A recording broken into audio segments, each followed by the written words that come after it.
The first time I heard Bluebeard's Castle, I was taken aback. I took my headphones off and thought, what on earth was that? What can we do with that? I always wanted to conduct it. When I heard it for the first time, I was just completely overwhelmed by it. And for me, it's one of the most powerful pieces in the entire repertoire, written by anybody, by any standards ever. And my hair stands up when I conduct it, when I hear it. I mean, there are moments when it just goes like this.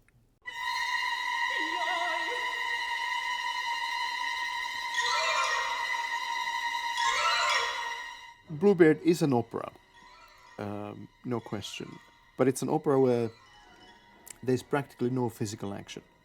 And it all happens within the minds of the people. And I thought that when everything is psychological and internal, video would be perfect for this.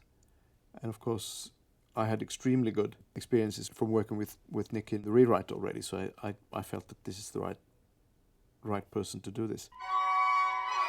The project began about 18 months ago with Richard Slaney from the Philharmonia-Orchestra asking me and my team to come up with a concept for Bluebeard's Castle. I still get excited having heard it every day for nearly a year.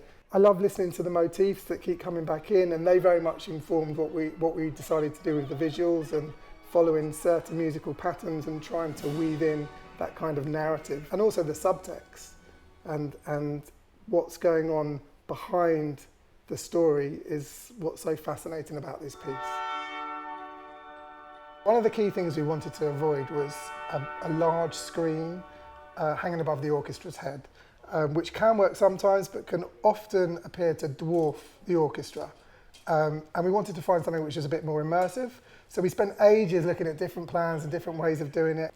It's quite a simple idea, really, a motorised central screen that opens out like a piece of origami. So with each turning key, rather than having a literal lock or a literal key, we came up with this idea that we would have a growing shape that would expand and open until the final room, where it closes in on Judith as she's trapped inside the castle.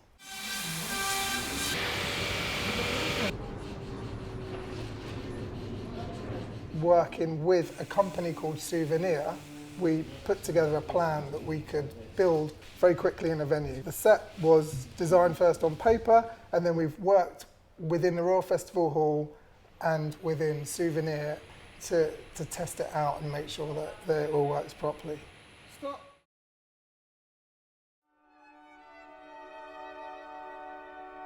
We wanted the space to be quite dreamlike. There's an element of macro in most of the areas because we wanted quite a tight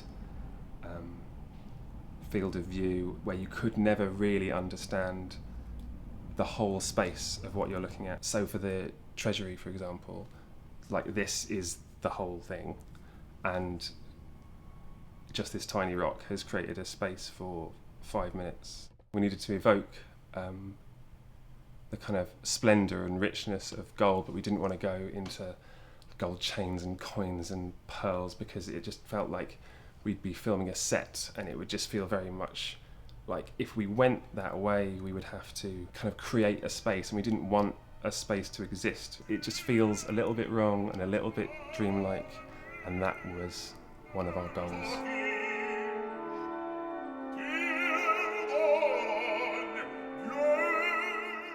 Today we're down at RAG Studios in East London, filming the final room of Bluebeard's Castle. We've rigged a set involving some moving headlights and a frost screen, which enables us to get different coloured silhouettes. We've been shooting here for 6 hours now on 2 different cameras. We've got a lot of stuff. Some of it's great, some of it's not so great. So we're going to go into an editing process, and it's only I think we've got 6.5 minutes to fill of screen time. But what we'll be doing is we'll be layering up a lot of the footage and trying to give a dreamlike sense to the stuff that we filmed today. I'm ready. 3, 2, 1, go.